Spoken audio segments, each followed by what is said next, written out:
Going live now.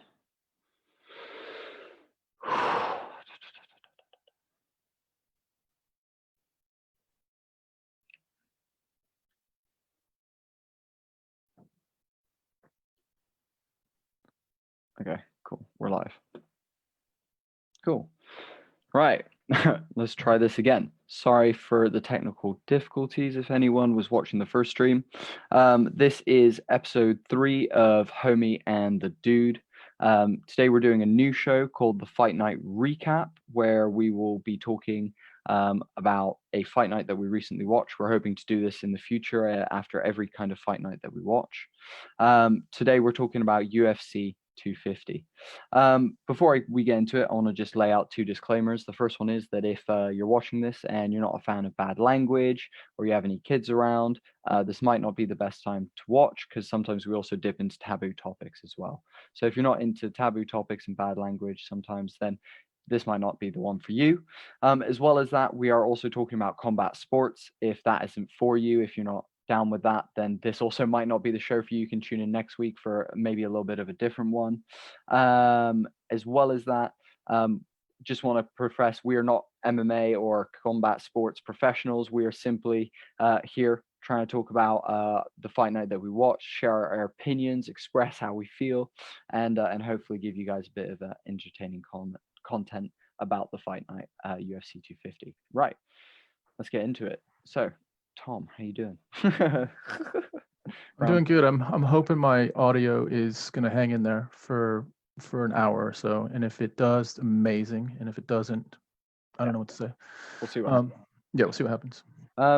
In terms of so just to kind of recap for people what we talked about just before we cut out. So we aren't MMA professionals. We don't have anything to do with that. However, we do have a little bit of background with combat sports in terms of Tom mentioned that, you know, you grew up in Vegas and your mom used to get you tickets to fight nights, and that like sparked your initial love for combat sports and stuff like that. So why don't you go talk about that for a little bit?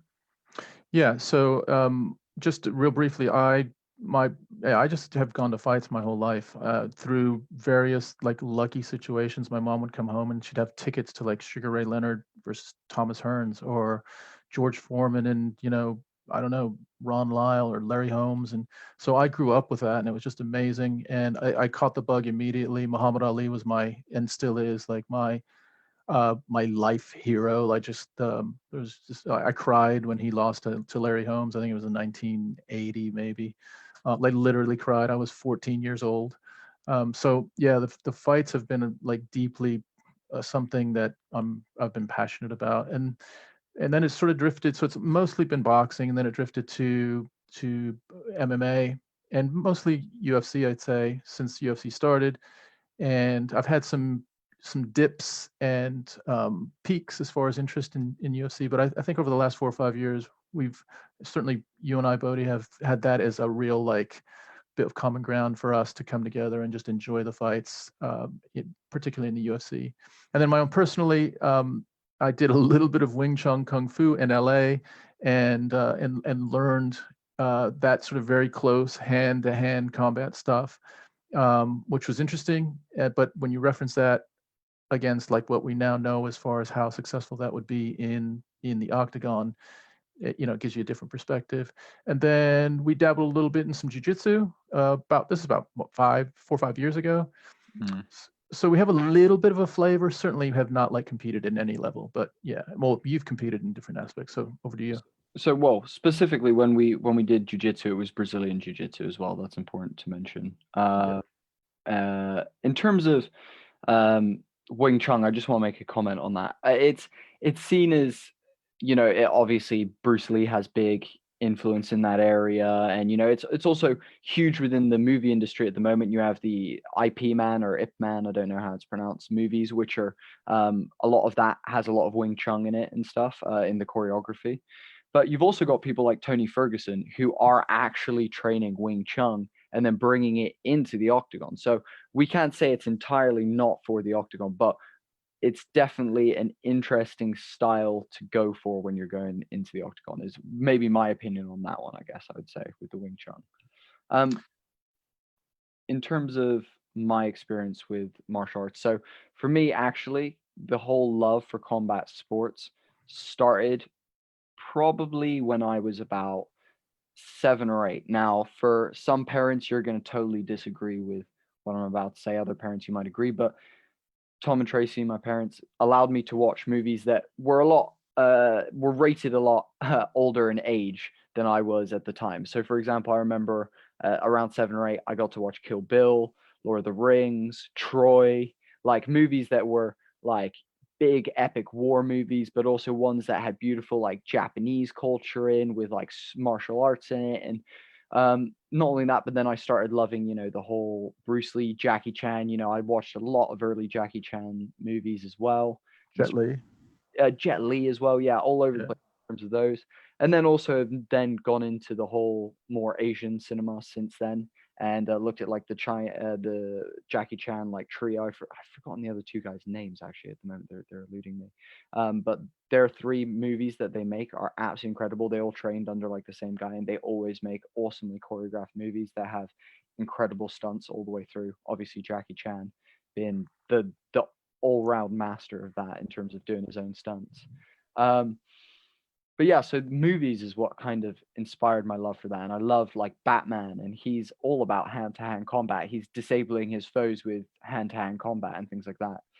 So then for years, I kind of just watched it in the movies. And then when we got to Spain, I think you guys soon realized, and I also kind of was openly honest to you guys, that I was being bullied here and there, and that there was moments where I wasn't essentially fitting in because I was the English kid in a Spanish town, and we also didn't live in the best neighborhood, which is just the truth. And so it wasn't like I had much option, but we as a family decided that I was going to take karate lessons because um, it was time for me to learn how to stand up for myself and to go, you know what, enough's enough. If you're going to pick on me, then I'm going to defend myself, kind of thing.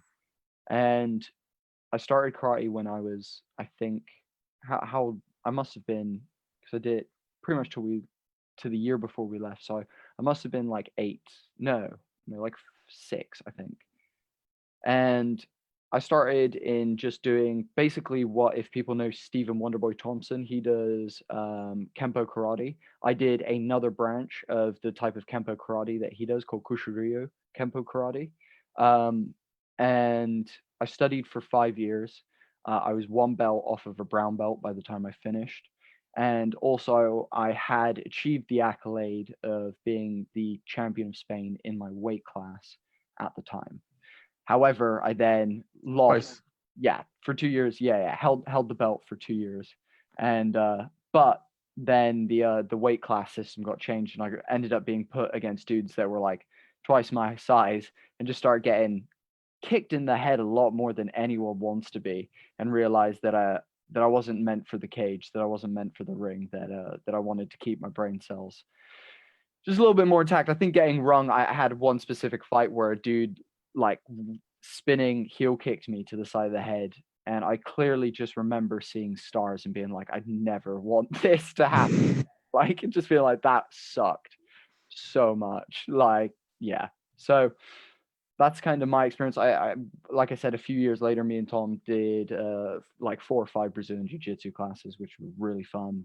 We absolutely loved it. And for anyone who is looking for a hard cardiovascular exercise and also strength and endurance and all that, there's nothing better than Brazilian Jiu-Jitsu. Like the moment you start, as me and Tom describe it, drowning in human, you start to realize your own mental like strength as well as your body's physical strength very quickly. I think I threw up at least after the first 3 classes that we had. I'm not sure on your end, Tom, but I was not I was not physically in shape for that either.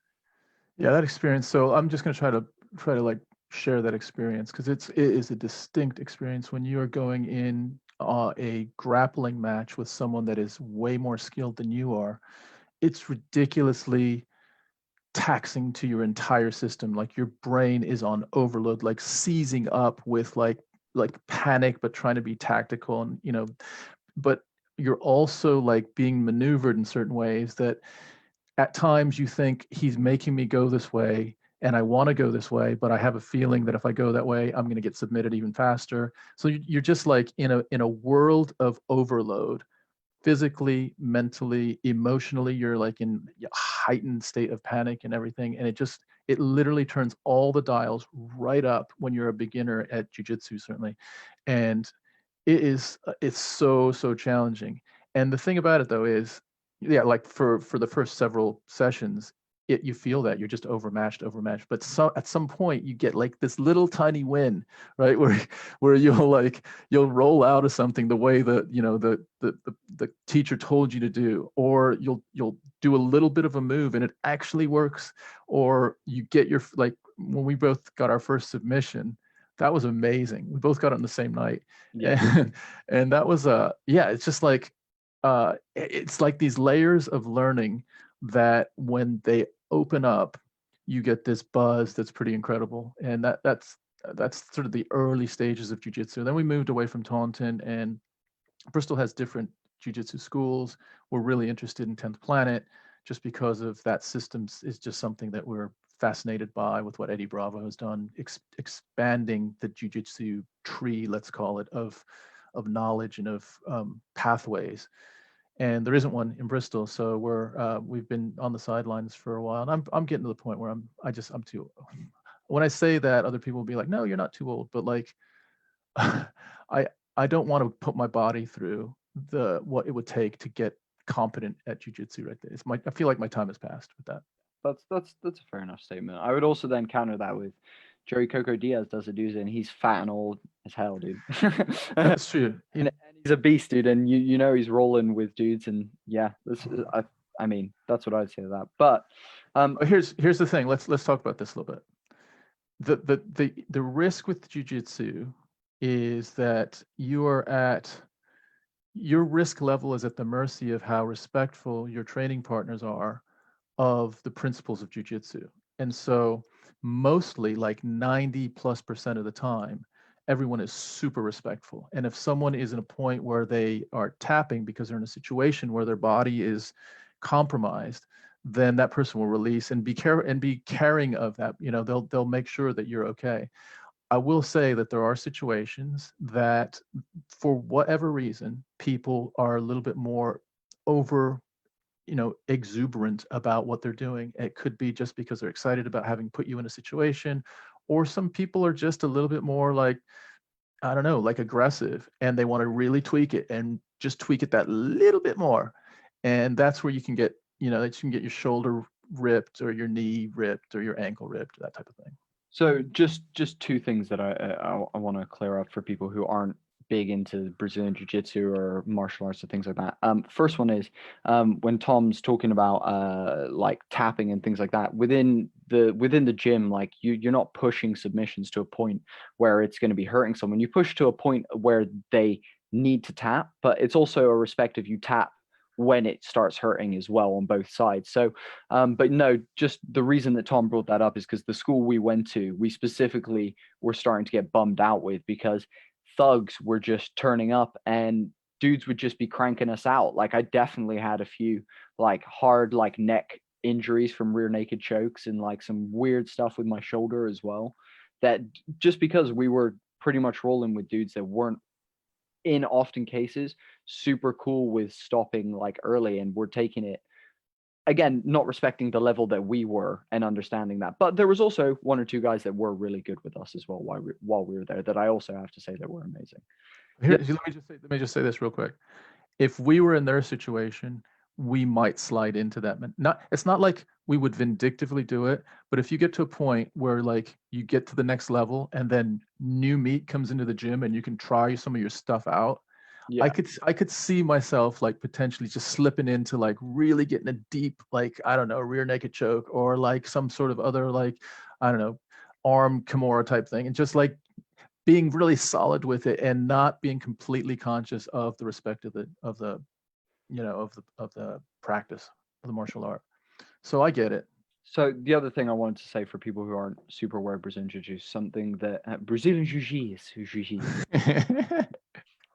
something that Tom mentioned was the Eddie Bravo system versus like what I guess is known as like standard Brazilian Jiu-Jitsu. So Eddie Bravo's system is made more for MMA and defending against I guess like punches and stuff that are coming at your way, as well as also jujitsu and stuff. But further than that, his system is specifically designed for like no gi jujitsu. It's more designed so that you are dealing with people when you're like in the MMA ring. Often dudes aren't wearing a bunch of clothes. You'll notice if anyone's watching MMA, you'll notice dudes don't wear a bunch of clothes. So it's less to grab onto. Where traditional Brazilian Jiu-Jitsu, they wear the standard, like I guess what people consider the karate uniform, where you've got the like folding white jacket with the belt and the white trousers. And it's a different system because when you've got clothes on, you can hold people's clothes and grip them in different ways and choke them with their own like collar. Like I don't know, for me, I don't like the idea of someone choking me with my own collar. That just makes like not even that I disrespect the main line of Brazilian Jiu-Jitsu. I think it's so important to respect where it came from and the Gracies and all of that. But also, I definitely stand on the side. If someone is choking me with my own t-shirt, I am pissed off. Like that sucks. So I definitely prefer the no-gi style where that kind of stuff isn't happening and it's more about the body manipulation than the clothing manipulation. But something interesting that I read, I'm pretty sure I read somewhere that the definition of jujitsu is actually folding one's body within clothes or something like that. Like it's along the lines of like you're folding a body within clothes or something like that. I can't remember exactly. I'll have to look it up. But the other side of it is like with Gracie, like the Gracie Jiu-Jitsu system was, so I'm not going to like quote anything here, but so pardon me if I'm getting it's not exactly right, but it was based around street fighting in the favelas, right? Like the Gracie Jiu-Jitsu system was you challenged someone to a fight, like you trained in your gym, but stuff got settled outside your gym. And it was like anything goes. And that's where Gracie then started proclaiming, like, we have the system to beat all systems. Yeah. And for like all, and that's when like MMA started. It's like, oh, really? You do? Well, karate's badass, or like kung fu is badass, or like Mm. judo will, and so the Gracies were just like, let's do it. Yeah. Yeah. I think it's super interesting. Especially, I love that the UFC and that all these MMA, I guess, promoters are doing this beautiful thing of bringing the best in the world at what they do together and challenging, the best in Muay Thai versus the best in kickboxing, the best in grappling versus the best boxer, and it's really beautiful. And then there's times when you get things like, and just bringing it all the way back around to UFC 250, things like you get a whole rounded MMA fighter who can do everything in Amanda Nunes, for example, someone who is 100% well-rounded in grappling, ground and pound, clench, cage work, and then stand up as well. Like when you're fighting one of those, then that's the new breed of fighter that are coming up through now, that are learning all the different types at the same time when they're young, rather than being a specialist who then has to learn the other aspects of MMA. So dude, I thought, should we go into UFC 250? Should we? Let's do it. Yeah, yeah. So just being honest with everyone. So again, we're not the most avid fans. We don't know all the statistics. We're not fully invested in all the fighters within the entire UFC roster because there's also hundreds of them. So we do typically, I guess, maybe what you call a generalized view of the MMA community. We're not super unknowledgeable, but we know a little bit more than people who don't watch it so typically. So for me, the first, what was the first fight that I was pretty not as in unimpressed, but I know that the one fight where the dude's brother died, he really put on a show. You wanted to say something about that, Tom, didn't you? Yeah, I'm just looking up the names now because yeah, we had a little bit of a note system that went away when the feed went away. So it was Cody Stamann versus Brian Keller. So yeah, Cody Stamann's brother recently died. I think it was 2 days before the fight, and he went in very emotional, but he put on an absolute show of it and just beat this dude around for the whole 3 rounds. I don't know, but what you want to say something about this fight, Tom? Go for it. So Brian, it's Brian Keller. Yeah. Yeah, so he's a pretty like um tried and true veteran, but he's had a little bit of a good run and was coming in like to advance his career for sure. This was a big opportunity for him. And you have this kid Stammen who comes in, and his 18-year-old brother dies 2 days before. His other brother, who's meant to be in his corner, goes back and is supporting the family. So Stammen is literally walking into the ring without his main corner man, and also with the knowledge that his brother just died. And for me, like a big part of MMA is like I love the technical stuff, but I also love to get in the like try to get into the mindset of like what what creates someone that wants to get into the ring and challenge their skills in the rawest way against someone else. And yeah, so he was so inspiring in just how focused he was on the job that needed to be done. And he was tactically he was great. He's a little like bulldog, and I believe, I might get this wrong, but I believe um, he went up in weight for this, so he allowed himself to not have to cut too much weight. And he was just thick. His legs are thick, but his technical like concentration was flawless for 3 rounds. And then as soon as the fight ended, you could see emotionally he just like everything released, and he finally let himself mourn the loss of his brother. And it was hugely emotional just to watch it, and hugely like inspiring to see how he was able to manage all of that. So big ups to him. I loved watching him fight on Yeah. both on a sporting level, but just on a like human level. And also condolences to the Stanman family and everything that went on with that is yeah, it's horrible. But so yeah, an amazing fight. Yeah, like you said, dude, he really put on a show, and yeah, it was evident how painful that was for him. But like you said, for someone who was that like heartbroken in those moments, he held his shit together so well, and he battled like an absolute champion. And let's give props. Let's give props to Brian Keller as well. Yeah. He was so respectful. Like even before the fight, he tweeted out like, "I just need to like really show that this is an insane situation, that I'm even having to fight this guy who his brother just died. I can't tell you how respectful I am of him." And it was just a great example of like martial arts and just respect of each other. Yeah. Yeah, I love that fight. I agree. I agree. For me, the next one that I wanted to talk about was actually the Chase Hooper fight, the Alex Caceres Chase Hooper. The reason I wanted to bring this up is because I think something that I think everyone knows the UFC does is like when they get a prospect that either builds some traction like pre-entering the UFC and then also builds a couple of traction in their first couple of fights in the UFC, they want to start moving them up the ranks as fast as possible, because while they're still entertaining, the faster you move them up the ranks, the more you're looking at them getting in bigger fights. And again, the crowd loves the people at the top. So by him fighting the people at the top, he gets more, so on and so forth, more crowd, more money. That's the idea. But I think the interesting part about Chase is he definitely came in as a specialist, and we saw him jump guard a bunch of times in that fight. And for me, I thought about it afterwards. I was like, that was a hard fight to watch, because this kid is really young, and he's been put up against someone who is a much more of a trained fighter. He's had a lot more fights. His record might not be super amazing, but I'll tell you what, he still is a veteran within what the sport is. So for me, that was a big step for Chase Hooper to try and take. And I think he put everything he had on the line. Like I remember you and me saying, like, in terms of like who had the most heart in this, um, in the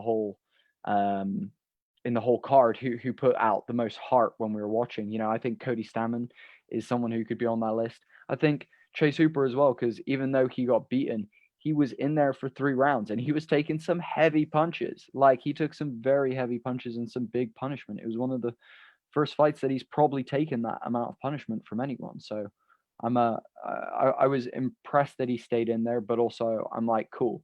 Now he knows where he stands, and now he's going to start working his way up the roster. Like the training now starts almost. Like I feel like coming into the UFC, you have to get that first loss to almost know where you stand, or else you just work your way to the top, and then you get to the top, and then you're waiting for the loss to lose your belt. Do you know what I mean? Yeah, I think so. Here's what my takeaway on the Chase Hooper situation was. First of all, I thought he was really entertaining the first time we saw him, and he's like Ben Askren's little like son, and there's some buzz around just how floppy his hair is, and just, he's a kid, like he literally is a kid, and he's got a kid body, and he's in there against men, and I mean, it's pretty sick that he's even doing that. Yeah. But I think the UFC did him an injustice. Like he should have been brought along a lot slower. Like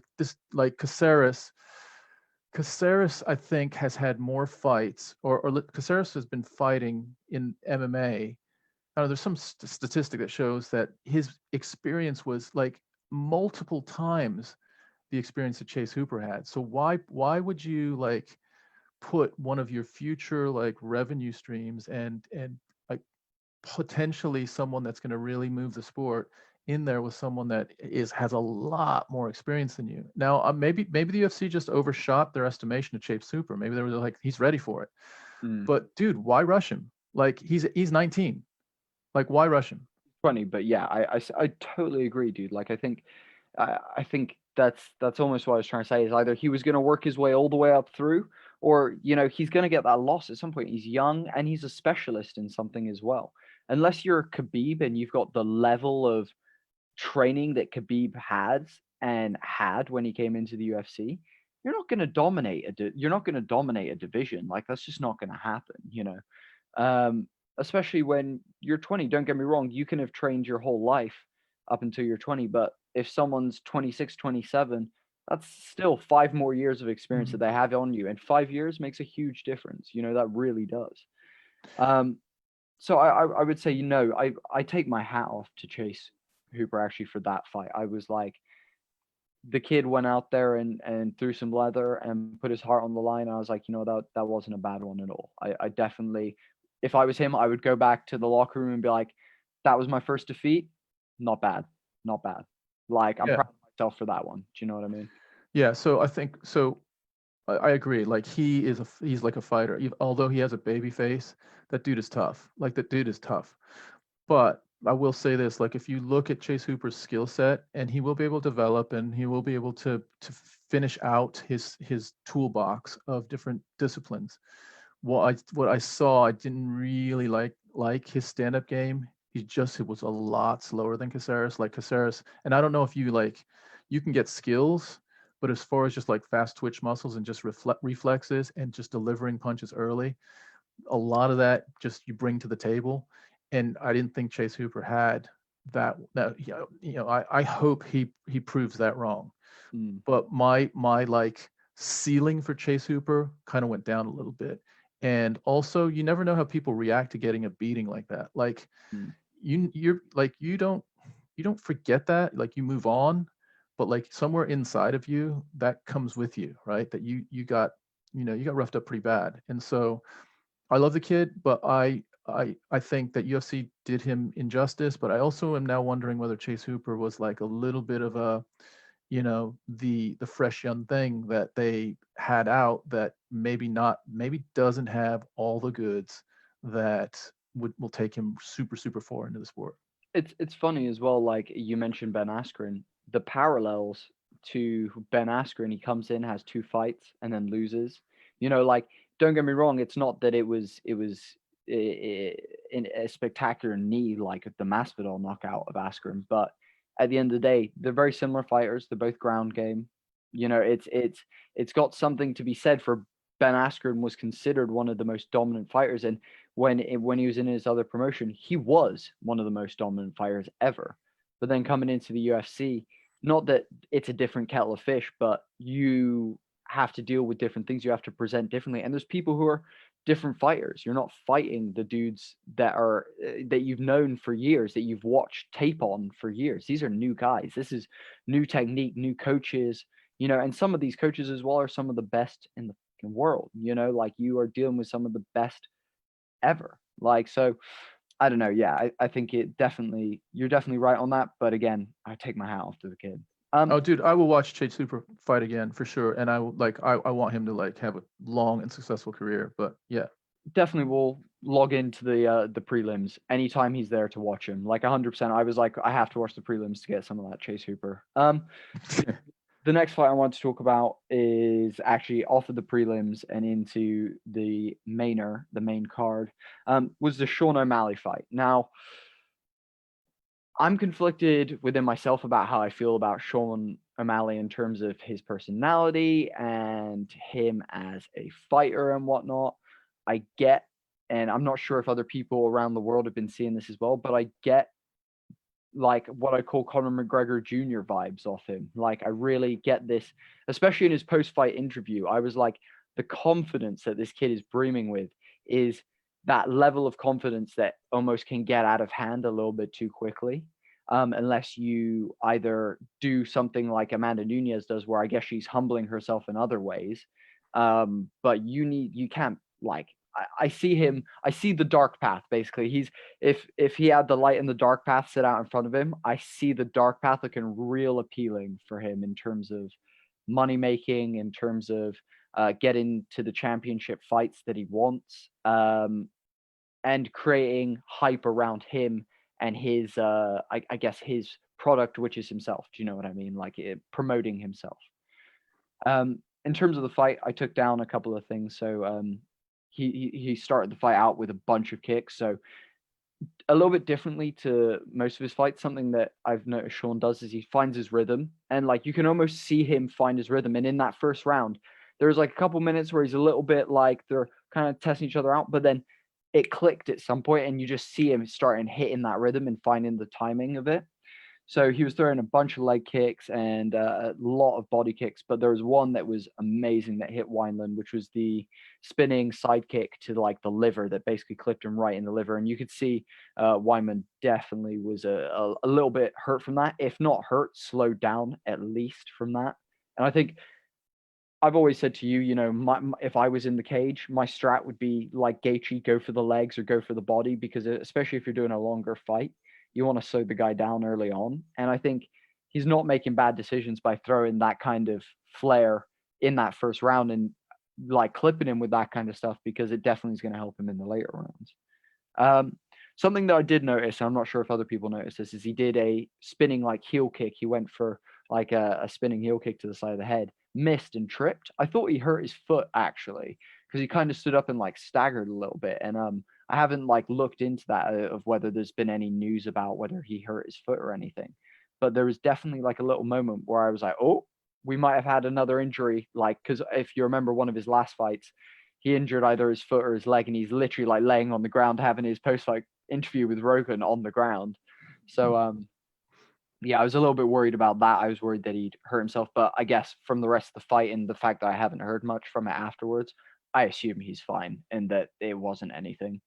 But it ended with one of the most spectacular knockouts, and I'm sure we can both agree he continues to do these amazing finishes, whether it be he's got one submission, and I think he's got a bunch of knockouts at this point. He fakes the right uppercut and then finishes with the overhand. And man, it was clean. It didn't look like it had power on it, but Wineland just dropped like an absolute bag of bricks. And it was really beautiful to see him walk away and just turn around and be like, cool, I'm done. I always respect it when fighters punch someone and they know he's out and they don't go in for two more, because at the end of the day, that's someone else's brain. You're rattling around in their head two more times. But also, I understand the argument that you fight till the bell, because at the end of the day, it's competition. Or fight till the ref takes you off him, kind of thing. But I did respect the fact that he knew they dropped him and he was just like done, walked away. I definitely thought that was a good move on his behalf. Whether it was for style or for the dude's health, I think it was a good move. What's your thoughts, Tom? Yeah, so I think Sean O'Malley is probably the future. We were shocked that he's not even in the top. He wasn't even in the top 15. We looked him up afterwards and we couldn't find his name in the rankings. Yeah. Was it top 10 or top 15? Something like that, yeah. Yeah. But yeah, so he's the future. And so I put Sean O'Malley in the category of Israel Adesanya as far as his stand-up hands. Like his hands are next level. And within the MMA community, like there's stand-up game, but if you have skills in stand-up, like real skills, like feinting and just combinations that are just that next level, man, you're way, way ahead of most of the MMA community, because stand-up, well, I guess it's just hard to master any discipline. But if someone has a real strength, like Adesanya does, and I think Sean O'Malley does with his hands, Yeah. but that combination, dude, that little feint of that uppercut was like, you just don't see that. And then for him to then continue like in a split second and turn that into a right cross that had the power to knock this dude out was next level stuff. So Sean O'Malley has that. I'm a little bit conflicted about him as well, maybe for different reasons. I guess I mostly like him a lot, and I want him to be, the person that I think we're all hoping for him to be, like this, superstar in the sport. But he has popped for Peds twice, and so I mean there is. Look, I don't really know what the percentage of guys that are petting right now. It's probably high, right? So you have to take this with a grain of salt. But when you're going in there and you're competing, I don't know. There's just this, and I was going to say there's this level of honor of competing my skills against your skills, but then you mix money in there and you mix all this other stuff in there, and it's just like I just need to get ahead, and whatever advantage I can get, I can get. I get that. So O'Malley's been caught twice. It just kind of stains a little bit of my perception of him. I'm gonna watch him, and I like him mostly because I think he's like super high skilled. Let's see him get like taken to the ground and see what he does on the ground. But my guess is he's a real special athlete that has got a big future. He's definitely got one submission on the ground. Yeah. I saw his record, and I'm pretty sure he's got one submission. In terms of something else in terms of the petting thing, it looks like he's made a change. Like, and not only that, but I would say something that I noticed in his last couple of fights since he's come back to fighting versus in his contender fights, and then his like first one in the UFC. He was a lot more showboaty in the first one. So like he was doing like a little look away, like bang and stuff. And in this fight, it felt like I was watching a seasoned veteran stand-up artist, not some kid who's trying to show off his flair and give you a bit of this and that. It felt like a dude who was really confident in what he could do, and thus was calm and relaxed and not giving it like this, like look away over here and pop you with this one. He was focused and he was in the zone, and he played the game real well. I think, yeah, dude, the petting thing, it's like with John Jones, dude, and no one can deny that he's one of the greatest ever. He's got the longest streak, I believe, defending a belt ever. He's definitely one of the greatest, but dude, his outside life affects my perception of him. And it's the same for Conor McGregor. For anyone who is a Conor McGregor fan, I often question them and go, like, how do you feel about what he does outside the ring? Don't get me wrong. I also am one of those people that can differentiate. You're a person outside the ring, and then when you get in the ring, all of that disappears and it's just you fighting. So I respect him for the fighter that he is, but I definitely don't respect the outside stuff. Talking about outside stuff, actually, with Sean O'Malley, something that I wanted to bring up, and now people might take this the wrong way, but I want to just make it very clear that I'm not accusing anyone of anything. I'm not judging anyone of anything. Actually, I'm just asking a question. I'm just curious because the timing of the situation was very coincidental. So Sean O'Malley's hair, let's talk about it. Spectacular, right? Amazing rainbow. If you've seen it when it's not in the cornrows, he's got like this beautiful curly hair that's like an afro, and it's like complete rainbow. It looks like he's literally wearing a rainbow. It's absolutely amazing. The thing that I'm going to question is, he also did this a couple days into Pride Month. Now, I'm not saying that the two are connected, and I'm not even asking for him to come and tell anyone whether the two are connected. But I'm just saying the fact that he dyed his hair a rainbow, whether that be for his own personal decision, he likes the look. Dennis Rodman is one of those guys who loves a sports athlete that dyes his hair crazy colors, or whether or not it did have something to do with the fact that we just slid into Pride Month as he dyed his hair a rainbow. And as people know, the rainbow is symbol of pride and whatnot. So I don't know. I don't know whether the two are linked. I don't know if I'm reading into it too much, but it was just something that a thought that came to my head that I wanted to just bring up and just talk about. I thought it was if it is a LGBT thing, I think that was really cool. And even if it isn't, I think it's a fucking sick hairdo anyway. Is basically what I'm trying to say. What are your thoughts on that? No, I'm down with that. But I'm going to go with a different hairdo. What's the dude? Now remind me, because he had like the full on beautiful like. Name. Was He, it, who did he fight? you're gonna have to help me, bro. Oh, was it? Oh, it was Aljamain. It was Aljamain Sterling that had the like. No, no, no, no. Yeah, Aljamain had his thing going on. No, no, I'm talking about the full on like the like real like healthy afro. Aljamain had like the high and tight. That was pretty impressive as well. Stacked afro, like he had flat top with an afro on. Yeah, it was fucking awesome. I loved it. I know, right? That's absolutely dope. It's amazing. That's so dope. And I loved also that his bandana fit perfectly around the like flat top bit, and then the puff was like right above his bandana. I was like, that's absolutely amazing. That was cool. It's cool. I'll have to look it up in a minute. Um, but yeah, so Sean O'Malley, up and coming prospect. I think we both agree, someone that we're excited to see go up through the ranks and start challenging for some belts at some point. Even more, like if I see Sean O'Malley's on an undercard, I'm jacked. Like that does a lot for me to watch that undercard. And now he's main card, dude. I love also as well. I really respect Dana for this. Is that Sean was this up and coming prospect? Loads of people were talking about him. Pre him going down for Petting, he was starting to look like a build towards like main card kind of status. And then when he came back, boom, back to the prelims. I love that they put him right back to the beginning. I think that's very fair. I think, don't get me wrong, John Jones was a champ when he got petted, and thus it makes it difficult to deal with that. But also, I go, I respect that the UFC brought Sean O'Malley back to the prelims. He has to work his way back up onto the main card, and he's only the first fight on the main card. It's not like he's the co-main event or anything like that, or even in the latter three, he's the first one. So I think that was a cool move by the UFC as well. I'm definitely down to see him start pushing up through those main card ranks now as well. Cool. Next fight after that was the Aljamain Sterling Corey Sandhagen. What an absolute domination.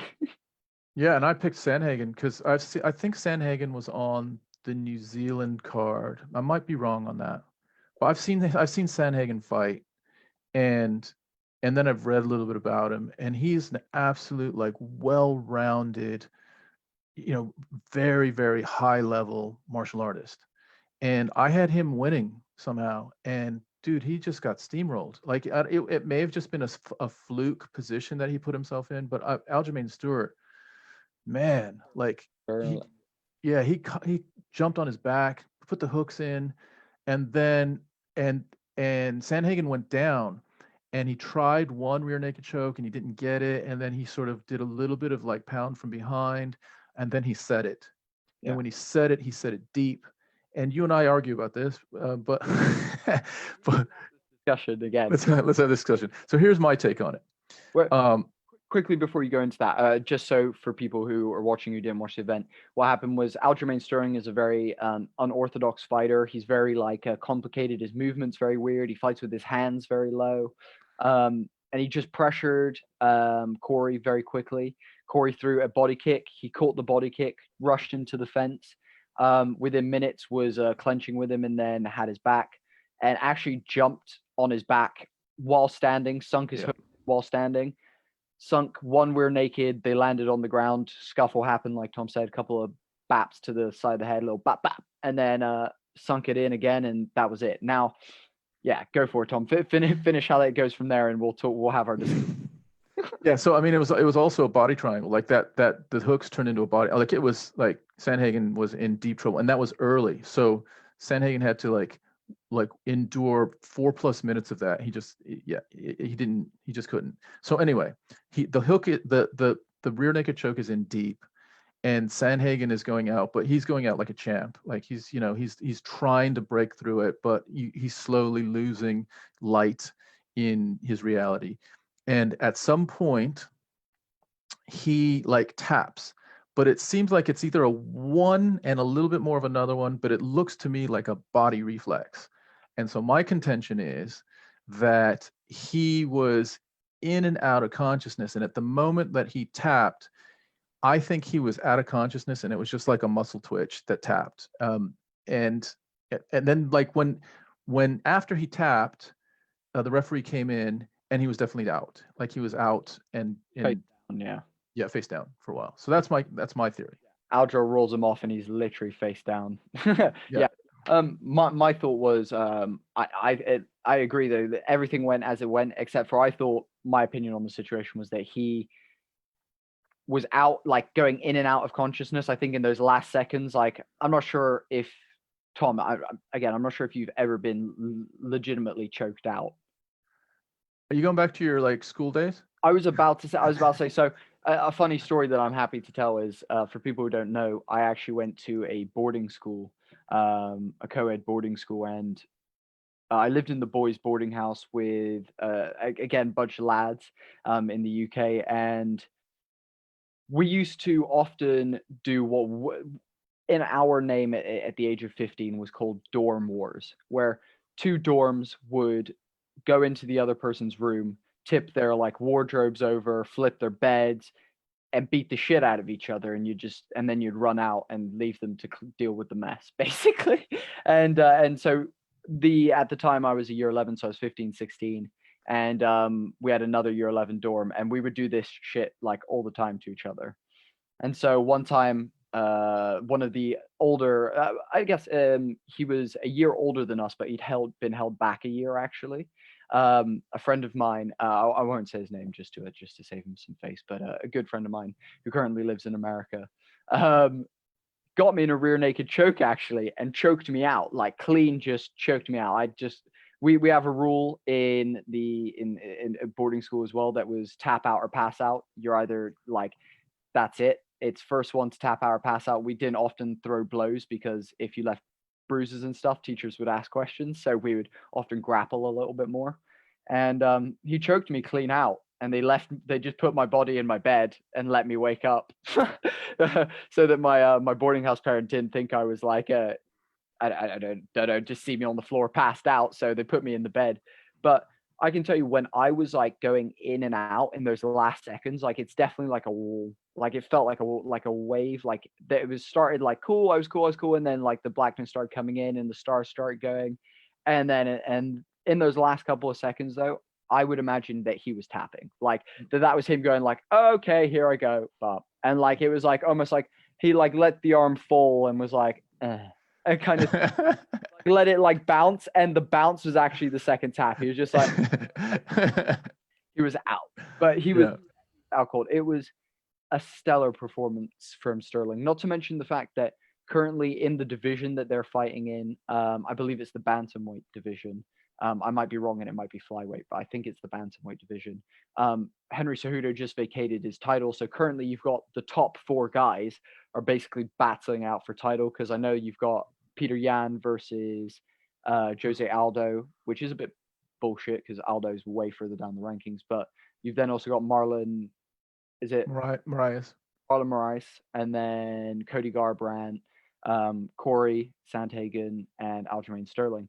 So all those guys are currently fighting. Obviously, Cody Garbrandt also fought in this card with Rafael Asahuna, who was also one of those guys in those top rankings. So currently we're seeing the decision of who's going to be fighting for this title pretty soon. And dude, I like Aljo. If I were to put money places, Cody Garbrandt's got some good stuff, but man, I do love a weird, funky fighter. There's something interesting about the Dominic Cruzes, as much as I'm not a fan anymore, TJ Dillashaw's, of like the weird, funky movement. I am a big fan of that for some reason. Isn't his nickname the Funk Master, or like Funkalicious?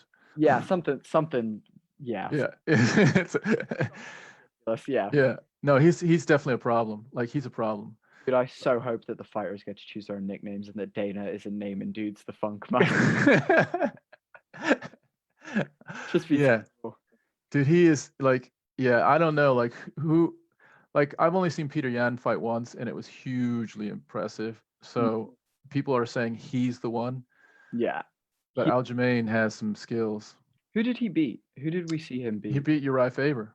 That's it, Uriah Faber. Yeah. Put Uriah Faber away. Yeah. Yeah, so Aljamain, man, I will definitely watch him again. He put on a show. And Corey Sandhagen, like, I don't know, like that must have hurt bad, because that was his moment to like get up into the very, very elite thin air of that division, and he got squashed. That's a bummer. I'm pretty sure he was 4th seed as well, like 4th ranked. I think Sterling is 2 actually. That's right. Yeah. So yeah, man, if you're number 4 and you're looking to get that championship title, he needed this win. Like chances are he's gonna either go down in the rankings or be fighting one of the people who's almost like a semi-final fight in terms of finding out who's second or third in this title race that is currently happening. Do you know what I mean? For number Yeah. one, or almost. Like a losers bracket fight. Yeah, exactly. They're competing for number 1 contender at the end of it. Yeah. Yeah. Yeah. Um, Cool. So that's the Stern fight. It ended in, just so people know, round 1. It ended with 1 minute and 28 seconds left by rear naked choke. Absolutely beautifully done. Great defensive, great offensive grappling and jiu-jitsu from Aljamain. Awesome. Going on to the next fight, Cody Garbrandt, Rafael Asahuna. I have mixed feelings about this. Cody Garbrandt is someone who I wasn't a fan of for a while. I didn't like his bad boy persona. It seems like he may have altered that, especially getting his new coaching in, because I'm pretty sure he's now got Coach Mark Henry in his corner, as well as I believe he's still part of Team Alpha Male, but he's just added Mark Henry to his corner. So, dude, Mark Henry's legendary. He's known for what he does, and it seems like he's taken a bit of that, I want to say, almost like nervous aggression out of Garbrandt, because when Garbrandt gets like clipped once or twice, he gets angry and just or used to just throw those wild haymakers and just try and like knock you out. He was composed. He looked like a professional fighter today. Like I was blown away by on Saturday, I was blown away by the level of composure and relaxation that was going on with him in the ring. It seemed like a different being. It seemed like a different Cody Garbrandt. Now, whether a couple of wins will bring his personality back to the bad boy, who knows? Whether or not he's actually learned a lot with being with Mark Henry and he's really changed as a fighter, who knows? But I'll tell you what, that fight definitely made him look good. What's your thoughts? Yeah, that last bit that you said reminds me of we're going to talk about Amanda Nunes in a minute, but Amanda Nunes, she lost to Kat Zingano. She was beaten Kat Zingano up, but ran out of gas. So like in the third round, she ran out of gas, and Kat Zingano basically like took her heart away because Amanda Nunes did not have any cardio. And since then, she has shown that she has learned, right? And she is able to go 5 rounds with anybody. So the question with Cody Garbrandt is he capable of learning, or is he, are the spots of the leopard like really, really deeply ingrained? The thing about Cody Garbrandt that like is indisputable is dude has hands. Dude has hands. Like he dropped TJ. I mean, don't forget, he dropped TJ Dillashaw. He's dropped like his Dominic Cruz, that fight against Dominic Cruz. He out Dominic Cruz. Dude, he's got skills. The problem with him is that, yeah, he'll start getting into like a bar fight with someone. And when he goes bar fight, he gets a little roundy. And then someone just beats him to the punch. And he doesn't have a great jaw. He just doesn't have a great jaw. Yeah. So he potentially could be, a very, very, tough competitor at the very, very top of that weight class if he learns from Mark Henry. Let's just see what happens. If he gets dinged, what's going to happen? Like, is he going to be composed or is he going to throw? I think a good comparison to this is someone like Justin Gaethje, who came in an absolute animal, dominating, and then in 2 fights, both fights he gets too aggressive. He sees blood and he goes for the knockout and gets clipped while almost overcompensating. Obviously, in the Ferguson fight, you see him being 1,000 times more composed. You even hear his coach telling him to pull his punches by 10%, so he's not like wasting his energy. And it's whether or not, again, Gaethje can continue holding that consistency up. It's whether Cody Garbrandt can now be that consistent fighter that we saw. Now, in terms of that knockout, like, oh, dude, wow, that was spectacular. I mean, don't get me wrong. He fakes like this, but the fake was a little bit dubious to me. I understand the fake that he did and it worked and it was beautiful, but also he put his head down with no hands near his face. I'm like, if someone had been just a little bit more like smart about it and swung a leg up, like Cerrone with a quick switch left kick, dude, would have caught him on the side of the head quickly with that. Mm. But that being said, what's his name? Asahino bit the fake real hard, and then Garbrandt just smacked. And dude, like that punch was what I consider almost like a movie punch. Like that was almost like a comedy punch. He snapped his head so hard that you're like, oh, that was Hollywood. Like that wasn't even real. Like he didn't even hit him. That was exaggerated. You know what I mean? But man, he clipped his head and it was on the buzzer. If people love basketball buzzer beaters, I love UFC buzzer beaters. We're talking Yair Rodriguez versus the Korean Zombie when he throws the like back elbow. And that's what I love. I want to see the last second. That is crazy. That is absolutely crazy. Yeah, dude. And the other thing is like, you mentioned it on the night that was the punch equivalent of Jorge Masvidal's knee to Ben Askren, because it had some serious like smoke and mirrors to it, right? Some like I'm not doing anything and now your lights are out for both of those dudes. And like to me, Rafael and Ben Askren, oh dude, that's a tough one to take. You know why also? Because forever you were going to be on the highlight reel of the UFC. Like how many times have we seen Jorge Masvidal's knee at Askren? Like literally 1,000. Yeah. Like and that Cody Garbrandt punch was like that, and you could see it with Rafael. Like he got knocked out, he got back on his stool, he almost fell off of a stool. If he would have fallen off of a stool again, like the dude, he was like so much power in the punch that he after he's awaken up, for people who don't know, if you want to go watch the clip, he literally cannot sit on the stool the medics are putting underneath him. Like he is that gone. That punch came with Thor's blessing and Raven above it, dude. Like, he literally, oh man, it was a beautiful punch. Again, I'm not the biggest fan of Cody Garbrandt, but man, that fight definitely made me reconsider my opinions on him as a fighter and his abilities within the octagon for sure.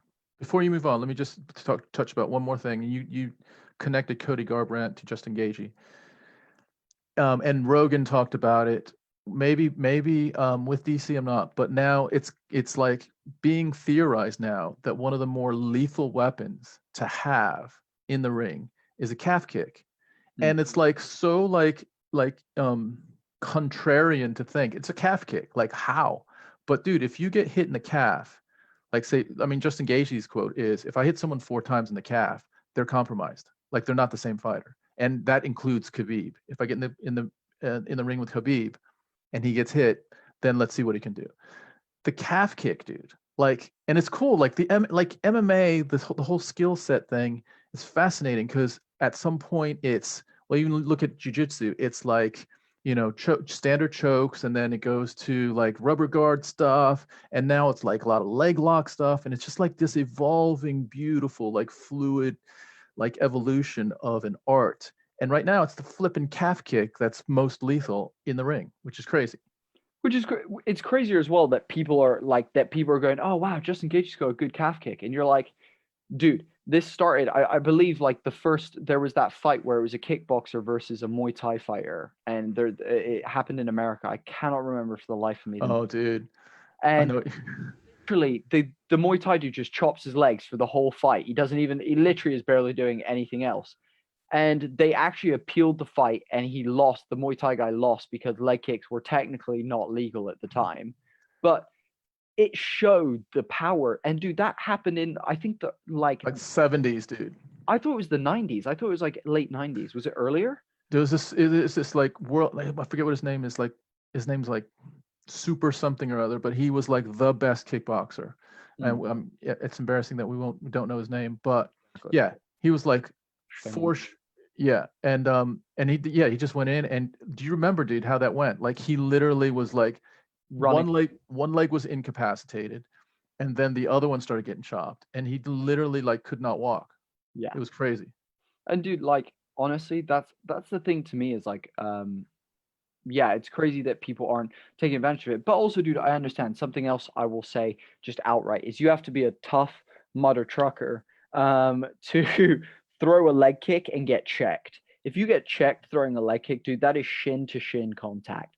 No one, like, I don't care who you are on this planet, no one wants some shin to shin contact. Like, that hurts. Unless you are someone who has trained your like legs, and I guarantee most of these MMA fighters' calves aren't feeling much of it. But if you watch Cerrone and people like that check leg kicks, people start bleeding off of leg kick checks.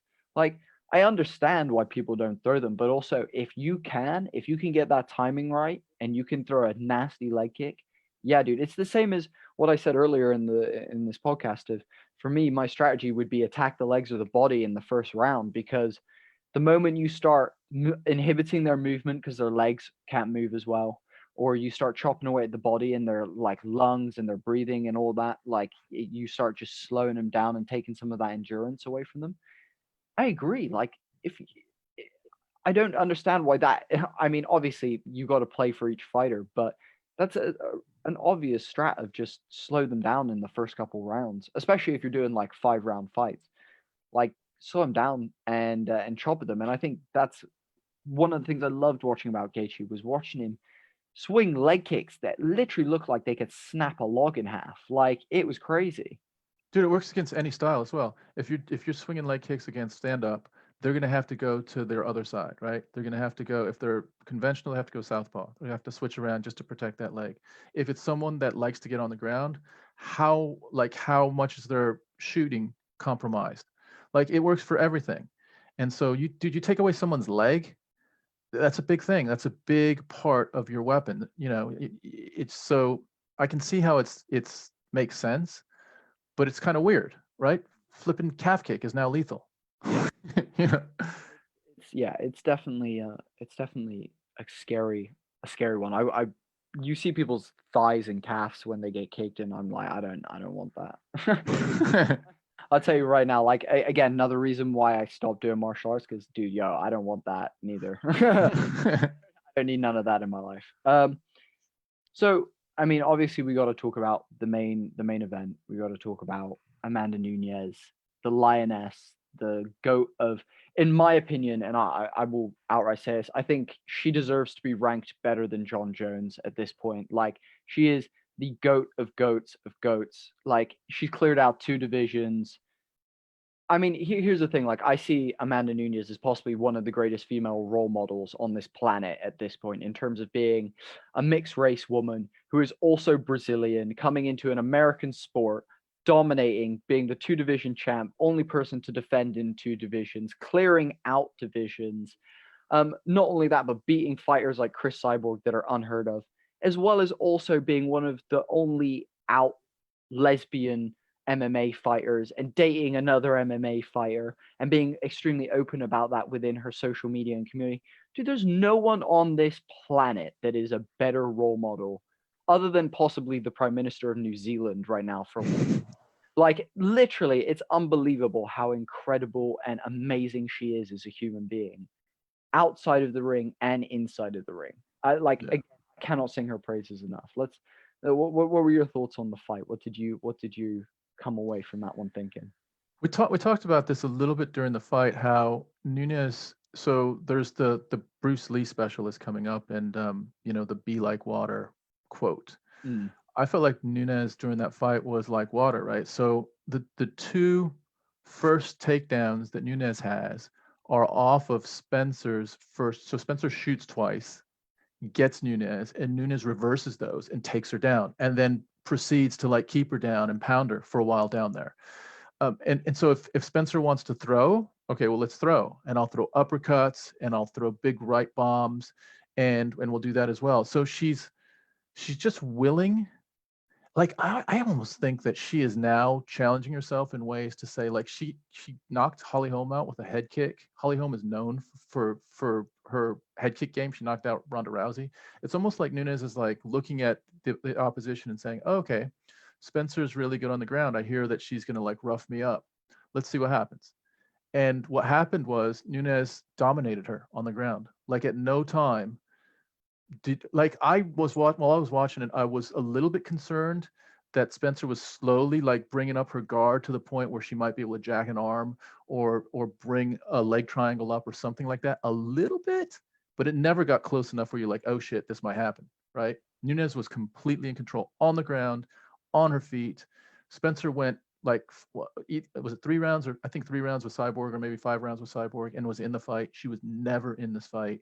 Dude, Nunes is like, man, like, one of my favorite fights of all time is Nunes versus Cyborg. That is like right up there as irrespective of boxing, MMA, anything. That was just a beautiful, like, moment in history. oh, dude. Yeah. Yeah, I love her. Yeah, she's awesome. So a couple things I want to say about the fight. So your whole be like water thing is so true, and I also love Hickson Gracie talks about how a lot of his Brazilian Jiu-Jitsu strategy is he wants to be neutral. He's not attacking, he's not defending. He's simply waiting for you to do something, and he'll react appropriately.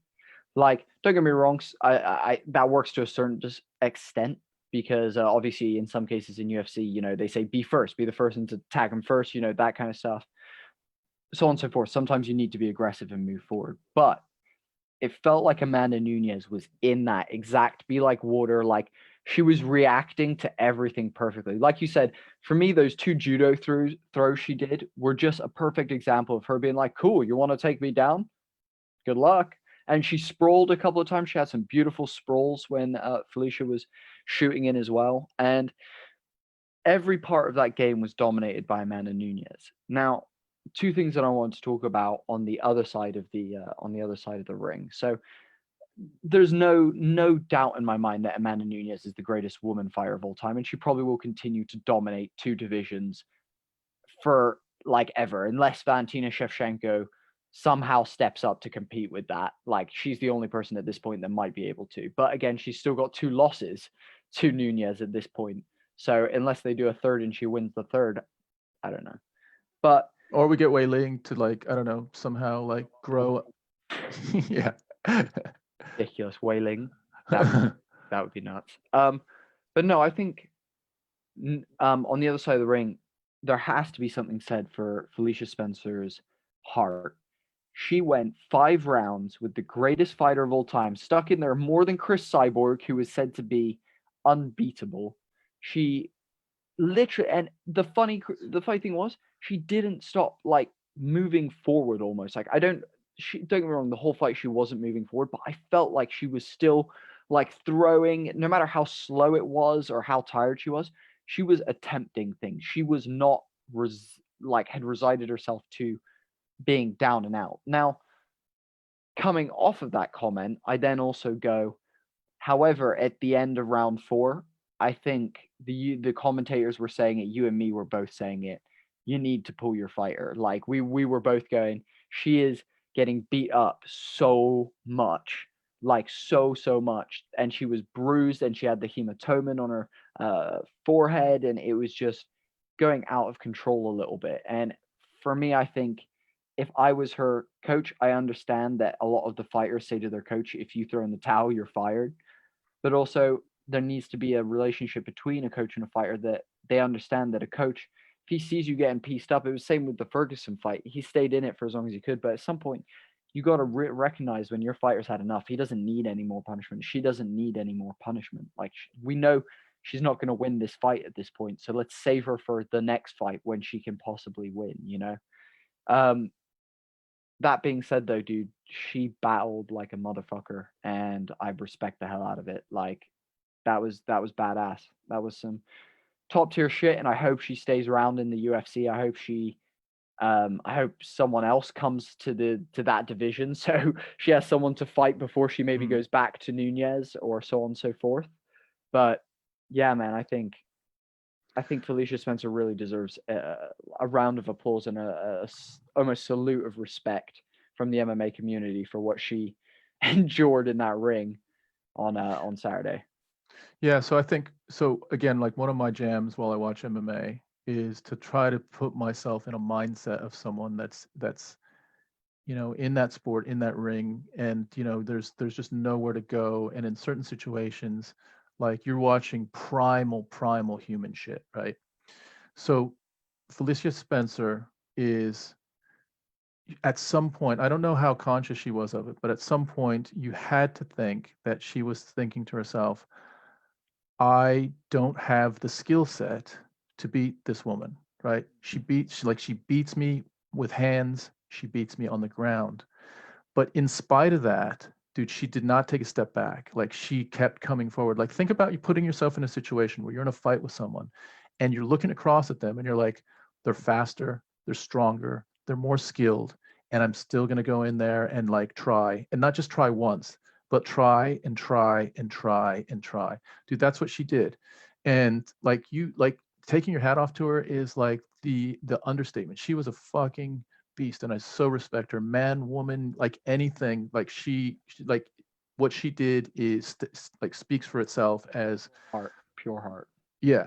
So then the other thing is, to your point, if I'm in the corner, I'm doing risk assessment the whole time, right? And like with Ferguson, I'm thinking, all right, can he win this fight? Like, and your answer is, if this ever got to the ground, he might be able to pull a Doris or pull something on Gagey. He hasn't been able to get him on the ground, so maybe there's some way. I can see you saying that. But dude, when you're Felicia Spencer's corner and you're doing risk assessment and you're going through like the list of things that she could do to win the fight, there's nothing on there. Like she can't knock her out. She doesn't have a good enough like hand game, right? Her striking's not good enough. Nunes proved that she's not going to submit her on the ground. She's getting more and more tired. She's getting more and more damaged. Like, at what point are you thinking we still have a chance? That's the bit that I was like uncomfortable with. Like, at some point, that corner should have been like, dude, we really don't even have a chance. Like, why are we even doing this? Let's save her right now. That's what I mean, dude. Like pull your fighter and give them an opportunity to go back, learn some stuff, and not come away with 2 more rounds of like, because again, also that debate of whether she should have been pulled out, I'm not sure if you remember, the commentators started it, and you and me started that as well, pretty much at the end of the third. We Yeah. were like, oof, that's 3 rounds that she has not won at all. Like, it wasn't even close. And we're like, do you pull her? And we're like, and I think, again, we kind of agreed with the commentators that it was, let's give her 1 more round. Let's see what happens. But at that point, dude, you're not sending her for a fifth. Like again, no criticizing to the coaches. We're not professional MMA coaches. We don't know the relationship she has with her coach. We don't know how they interact. And again, what she said, if she said, if you throw in the towel, I'm gonna fire you, then he's probably not gonna throw in the towel. Do you know what I mean? So She may have said something else. She may have said, the highlight of my career will be going 5 rounds with Amanda Nunes. Like, and that might be true, right? So we don't know like the conversations, right? And so yeah, you have to contextualize it, but just on like a health. feeling of humanity of just like let's just save her right now. Yeah. Um, Yeah. yeah, but they had their own.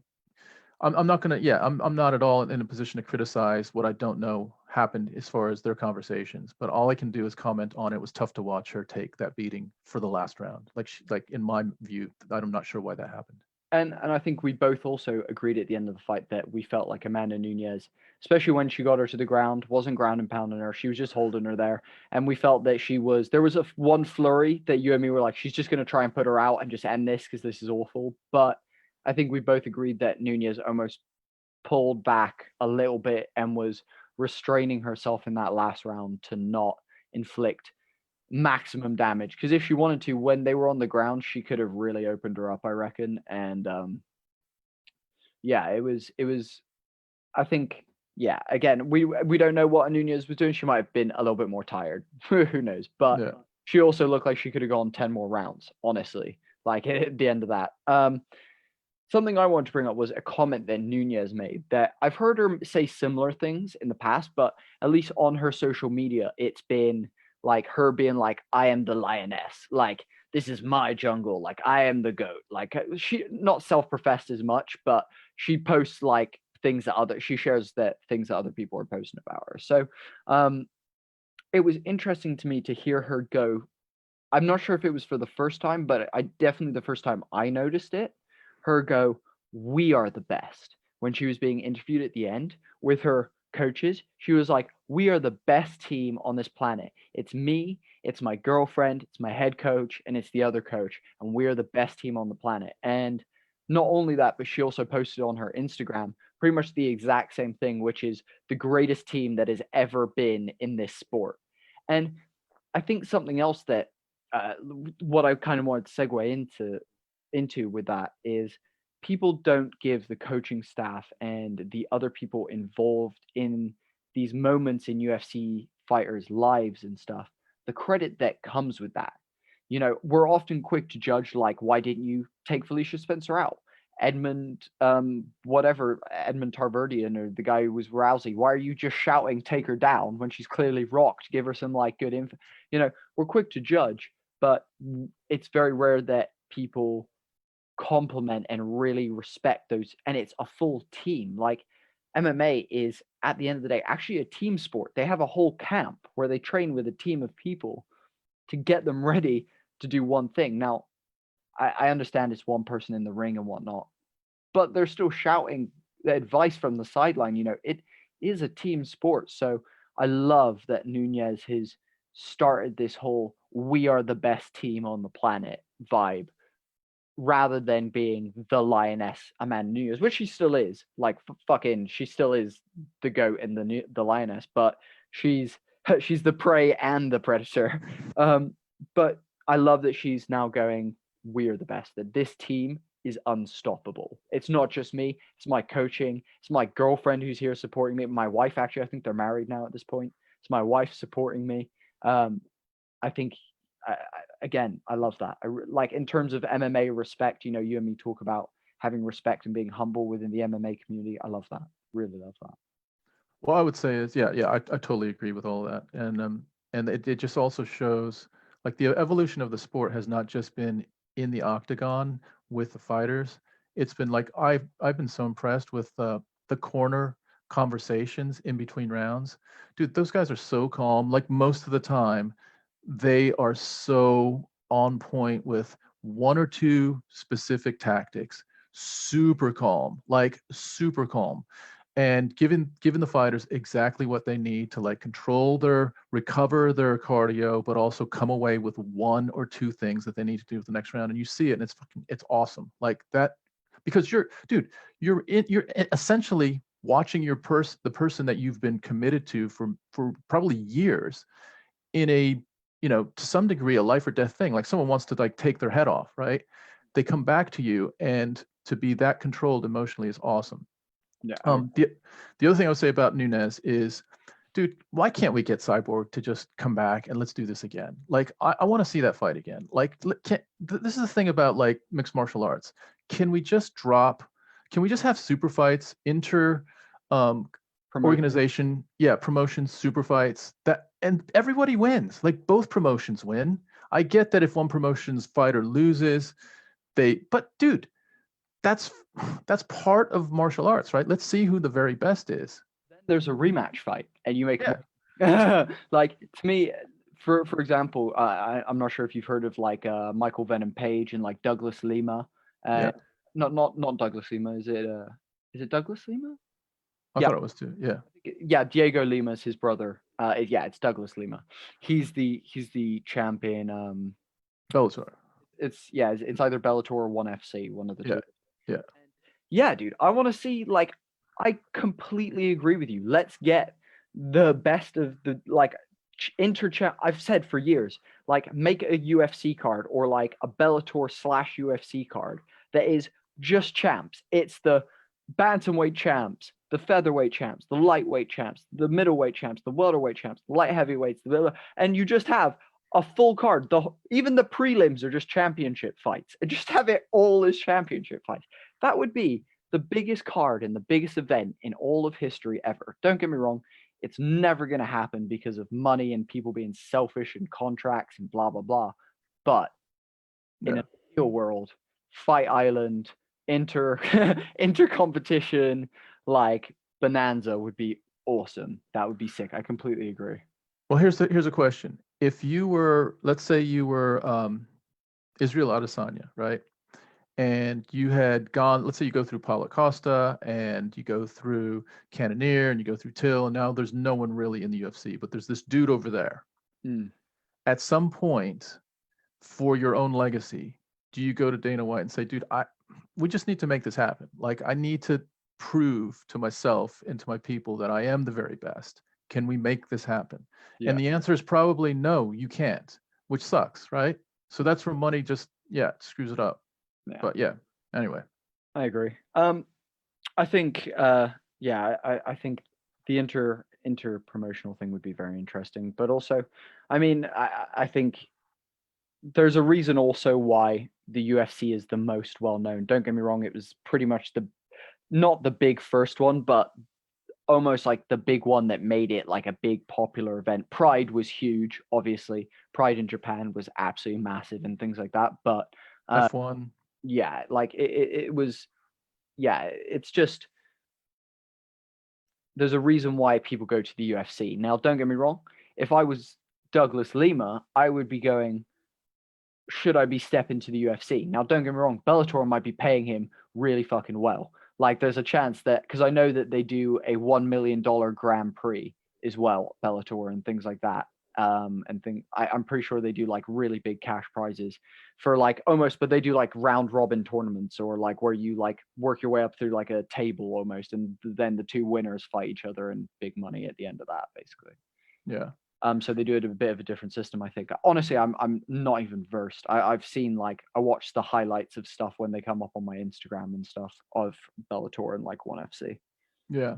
But I think your point is good. Like at the end of the day, these guys have to be thinking about finances, right? No matter how much they like fighting and how much they look at this as a competitive challenge to themselves.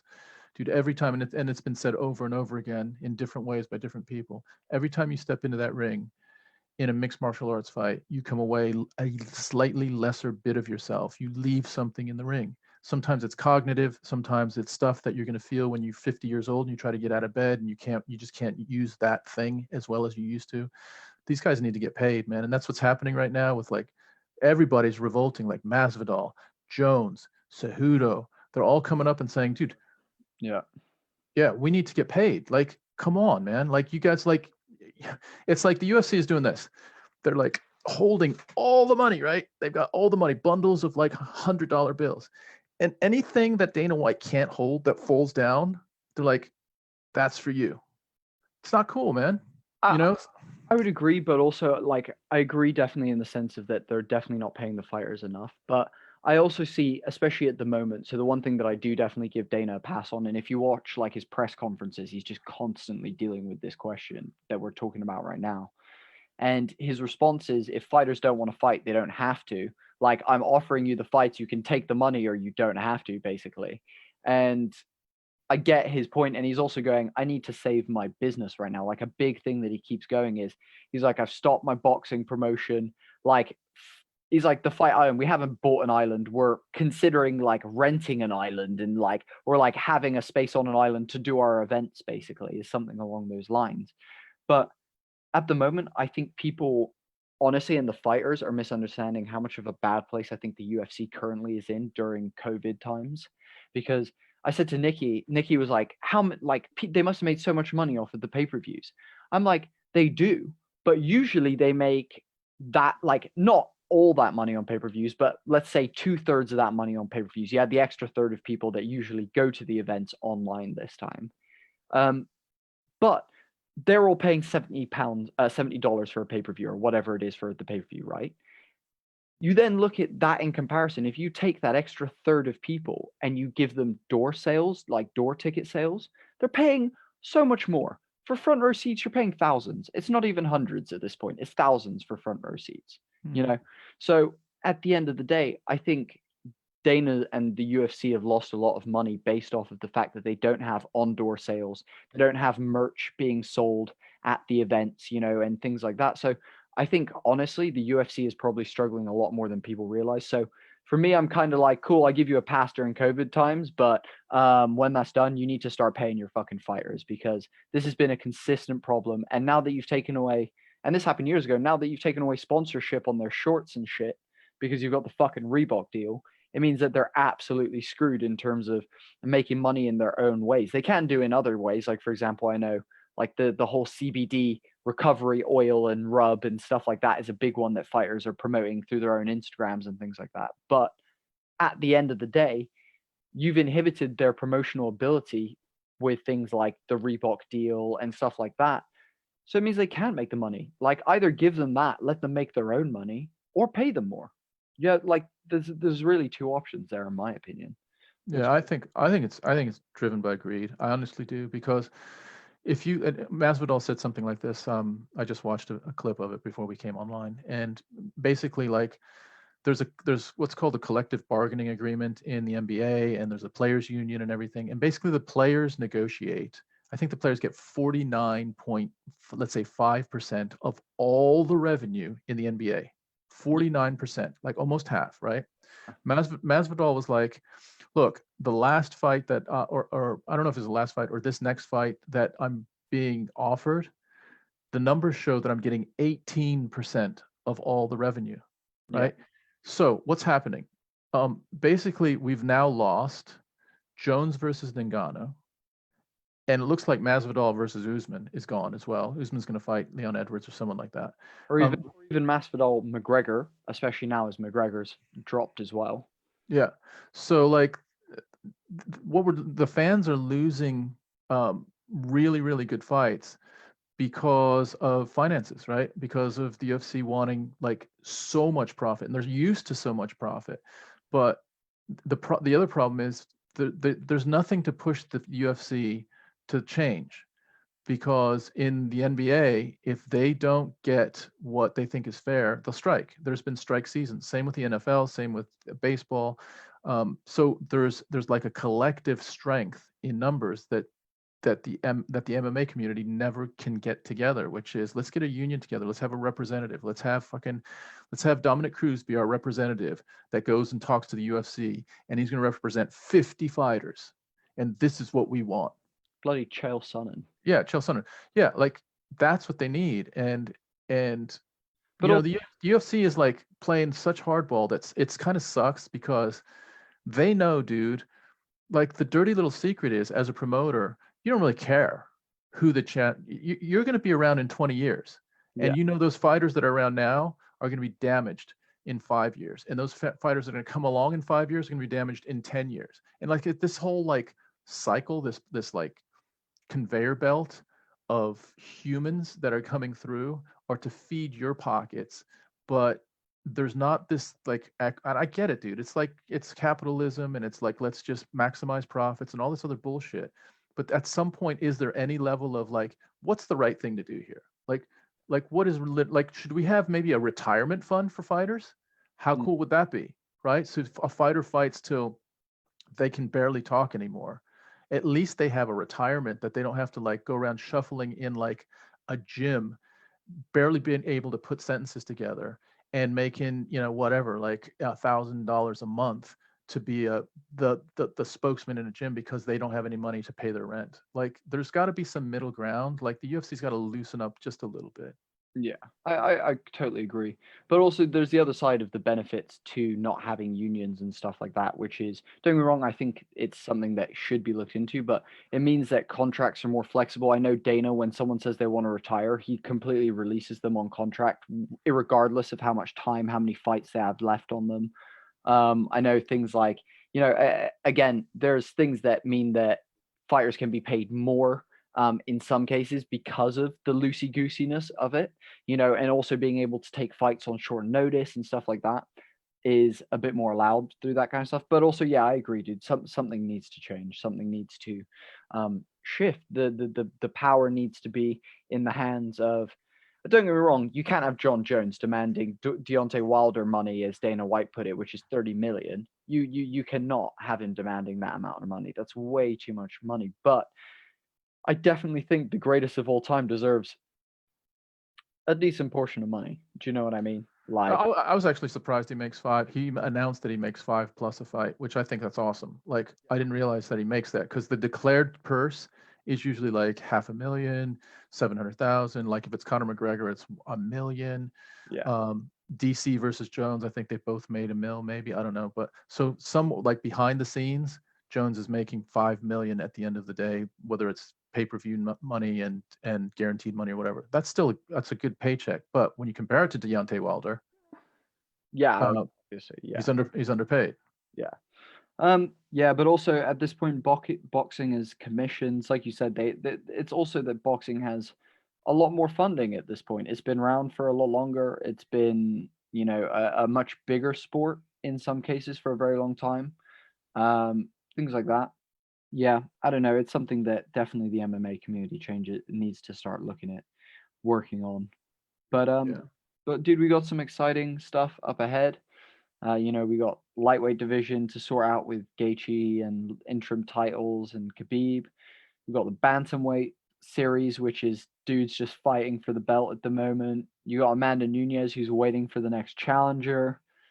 We're at a very good time in MMA, dude. We're at one of the most beautiful moments in MMA history right now, where we've got some incredible champs that are really putting on some shows for us. Like we've had some pretty incredible cards recently. Holloway, Volkanovski coming up again. Yeah, exactly. Fuck Yoel Romero and Israel Adesanya, but that's another conversation. No, but Adesanya Costa, that's a Banger. banging fight. Yeah. Cool. So we've kind of hit the like 1 hour 30-minute mark, so we're going to start rounding this off now. Last couple things that we wanted to talk about was just we wanted to discuss, often the UFC does things like fight of the night and stuff like that, so we wanted to give our opinions on fight of the night, who had the most style, what was the best knockout, that kind of stuff. So the categories that we talked about, Tom, so what was your knockout of the night? So the two clear candidates for me were Sean O'Malley's knockout and Cody Garbrandt's knockout. I'm going to go with Garbrandt for two reasons. One, I thought the setup was better, and I thought the result was slightly better as well. So, yeah, Garbrandt just nicks Sean O'Malley in my mind. For me, that's fair enough. Yeah, I could. I'm actually going to go with Sean O'Malley. Now, this is interesting. For sheer animal, like the sheer animal in me is like, yes, Garbrandt, you destroyed him. That punch was so powerful. Like, blah, I'm like, that's amazing. But I love the like style of Sean O'Malley. I love how, and again, to me, that punch felt effortless. Like I watched that punch and it reminds me of the Jose Aldo punch that Conor McGregor threw. It reminds me of the Eddie Alvarez punch that Conor McGregor threw. Like it looked like it should not have knocked anyone out, but it just drops a dude like, and a veteran at that. Eddie Wineland, I'm pretty sure had never been dropped in his career, and he just got knocked the hell out. So for me, that little boom was pretty damn beautiful, and the fact that he was just like woo and walked away was cool. Second one, fight of the night. Overall fight of the night, regardless of the end result. Fight of the night. That is tough, because I didn't feel like there was any fights that were like hugely in the balance going into the last round. As far as just like, so I'm gonna go fight of the night entertainment value, and this will probably be surprising, but I'm gonna go just Nunes because I was so impressed by just her skills, man. I love just watching her as a martial artist. It's just like watching, someone that is a master at anything, like a musical instrument, or with a paintbrush, or driving a car or whatever. She's a master, man, and it was just awesome just to watch her do her thing. Yeah, I 100% echo that. I was about to say Amanda Nunes as well, and I was about to echo the fact that I was going to put it in a much douchier way. I was going to say it was like watching art. It was like watching poetry in motion. Like it's literally like that. The only way I can describe, so people who don't understand combat sports will never like, or people who don't watch them because they think it's too violent and things like that, and don't take the time to learn about and again, boxing fans, fucking forget people who don't even watch fighting. Boxing fans in of themselves who don't understand the intricacies of like grappling and clench work on the cage and stuff like that, and are like, oh, it's so boring. Like I want to see two dudes like the sweet science, man, boxing. It's like, dude, the sweet science, but she's doing the sweet science in 5 different areas at once, and they're fighting with gloves that are half the weight. Like what? Like I just go, dude, that is the truest form of martial art. Like watching Amanda Nunes do what she did was like you said, watching Michael Jordan shoot the winning 3. It was like watching Usain Bolt run the 100 meters. It was like any of those big. It was like watching Martin Luther King give the MLK speech. It's one of those legends. One of the it's like Bill Gates inventing Microsoft. Like shit. It's when you're at the top of the thing and you are showing your artwork, you're showing your ability. It's beautiful. I don't care what it's in. I don't care if that is beating the crap out of someone. It's still beautiful. Like that is I 100% agree with you. It was truly, truly beautiful to watch her fight and to continue to see her do what she does and it not be a fluke, it not be a, oh, I won the belt and now I lose it the next fight. It be, I'm here to stay, and I'm consistent as fuck as well. Like, Yes. it doesn't change. This, like, nothing changes. Um, cool. So the next one was, we said most style. Who do you think had the most style? Who was your style guy? So I'm thinking two things. One thing is like tats. So Cody Garbrandt is committed to his tat game, man. He's got so much ink now on him. So he had a back piece that was crazy. And he's got a good quality tattoo artist. You know, he's not just throwing like he's not just getting ink just to get ink. He's got someone that he's paying to do some good stuff. So that's one element of style. I think Nunez has a full arm sleeve now as well. So that's pretty nice. But as far as like actual like yeah, a little bit like it factor style. I'm gonna go Sean O'Malley, man. There's something about Sean O'Malley that like he hasn't even arrived. He's not even in the top 15, and we're talking about Sean O'Malley. Like there's something about the kid. That's true. I was gonna say Aljamain Sterling. And I was gonna go more for fighting style, but also his out of ring style. He's wearing the like massive gold chain. He's got the headband. He's coming out like dancing a little bit. But for me, it was his style, dude. The way he moves. Like, again, don't get me wrong. Like, I find watching Dominic Cruz and people like that hella uncomfortable, just like everyone else. Like, you're just like, there's something really uncomfortable by the way you move. Like, no one understands it. But I'll tell you what, it's entertaining as fuck, dude. When a dude's like doing like all the their hands are by their waist, and you're like, the fuck is happening? I'm sure the dude in the cage is also going, what the fuck are you doing? Yeah. You know? Are we So fighting or are we breakdancing right now? so for me, I'm like, I love Aljamain Sterling's his way of that he moves, and not only that, dude. For me, you know me, I love jujitsu. I really, really love the intricacies of jujitsu, and for him to pull the back mount like on Standing. standing was dope. Like, anytime any sort of jujitsu is pulled when someone is standing, whether it be, you know, Brian Ortega. Brian Ortega getting like a guillotine, like jumping guard guillotine, or you have Demetrius Johnson suplex arm barring you into the ground, you know, and things like that. Like, whenever it's a or John Jones standing guillotining Lyoto Machida up against the fence. Like, dude, Dude, even like Ronda Rousey, like scramble into an arm bar. Like, how did that just happen? What just happened there? And she's in an full arm bar. Like, that's beautiful. yeah, it's so I don't know. I love that. I thought that was cool. And the final category that you and me thought would be fun is best walkout music. Now, you and me can only remember one walkout from this from this event. It'll be something that we'll look into next time. We promise everyone that we'll look in. We'll make more notes of the music and that we like as they come out. But we thought the best walkout music was Felicia Spencer with "Flash" by Queen. We thought that was quite funny. We were like, I'm not sure if this really gets you in the mood, but nice. Like, Yeah. it's good choice. The thing that was funny about it was we were like trying to embody what it would feel like to walk out with that song. And it's almost like I'm ready to party, I'm ready to drink, I'm ready to have some fun, might do some dancing. And so we didn't understand it in that level. But then we watched her and we were like, I think that's what she's feeling right now as well. And I'm not happy about it. Like, I don't know if this is good for her. She's dancing. We're like, and she's like she's half singing the lyrics. We're like, oh, Like, dude, spit a lyric. Flash. ah, universe. It's like, but the funny thing is, I just love that it's, to me, when I, like, if you were to ask me, picture a fighter like warming up to that song, I see someone doing like fire feet and being like, bah, bah, ah, and like it's like very like almost like, I don't even know. Like, I don't imagine it being very angry or ready to fucking punch someone in the face. I imagine it to be more of like you said, let's go out to a club. I'm getting down. Flash. And you're like, yeah, definitely a bit more of that than I want to go punch someone in the face right now, you know. But the other side of it is she brought it, man. Let's raise a hand to Felicia Spencer. She was Something to be awesome. for Queen. Who knows, dude? Maybe that's the secret. Maybe that's the way to go. Right, this has been a great one. Thank you everyone for watching. Hope you enjoyed the very first Fight Night recap. We will be doing this pretty much on every big UFC card that we watch, as well as also any boxing stuff that we also watch. yeah, that's anything else you want to say, Tom, before we dip out?